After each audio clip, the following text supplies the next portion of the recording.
Bersatu memecat Wan Saiful Wan Jan yang juga ahli Parlimen Tasik Gelubu berhubung pelanggaran kod etika dan kelakuan ahli yang berkaitan dengan desakan pengunduran Presiden parti tersebut, Muhyiddin Yassin sebelum ini. Senang cerita, sebab mulut celupa Wan Saiful, dia kena tendang dari Bersatu. So, Wan Saiful terkenal di dunia think tank.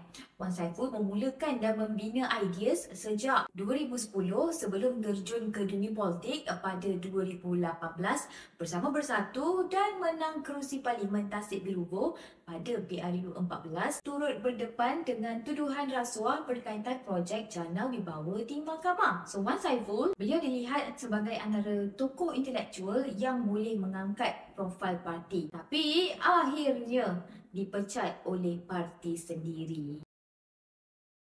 Malah, bukan Wan Saiful je yang kena pecat. 4 ahli Bersatu lain yang juga ketua bahagian parti turut dipecat. Ahli Parlimen Machang, Wan Ahmad Faisal, pula digantung selama 1 penggal. So, lepas dah kena pecat dengan parti kesayangannya, apakah hala tuju Wan Saiful selepas ini? Apakah next move Wan Saiful? Mungkin dia ada beberapa pilihan klasik politik di Malaysia. Yang pertama, mungkin dia boleh bertahan sebagai bebas dan buat parti baru macam Syed Saddiq, atau merempat macam Syed Saddiq, atau menjadi Syed Saddiq 2.0. Yang kedua, masuk parti lain, PAS atau parti lain macam PKR ke, Muda ke, mana-mana partilah yang sudi kutip bekas ahli yang gaduh dengan bekas parti sendiri. Dan sebelum tu, yang nak kongsikan di sini, Wan Saiful sebenarnya dulu pernah bersama PAS juga. Dululah. Tapi keluar kerana tidak sehaluan dengan pendekatan PAS sewaktu itu. Pilihan yang ketiga,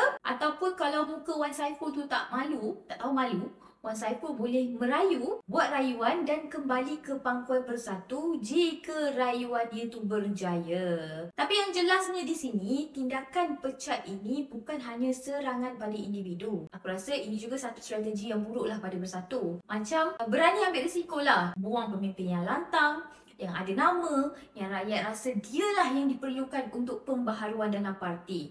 Seolah-olah nampak macam Bersatu ni macam tak ada otak pula. Buang ahli parlimen, so dah kurang kerusi. Kuasa pun semakin longgar. Jadi keputusan pecat ni nampak macam nak bunuh parti politik sendiri secara slow-mo, secara perlahan-lahan. Tapi dalam kes Wan Saiful ni, ramai kata dia ni memang suka cek pasal. Dalam Bersatu pun ada yang menyebut dia ni mulut celupa, cakap lepas and suka bakalan. So, layaklah dia ni dipecat. Tapi entahlah, sebenarnya bukan Wan Saiful sahaja yang kena mikir hala tuju lepas ni. Yang patut risau adalah Bersatu sendiri. Pada akhirnya, Bersatu dah jadi berpecah.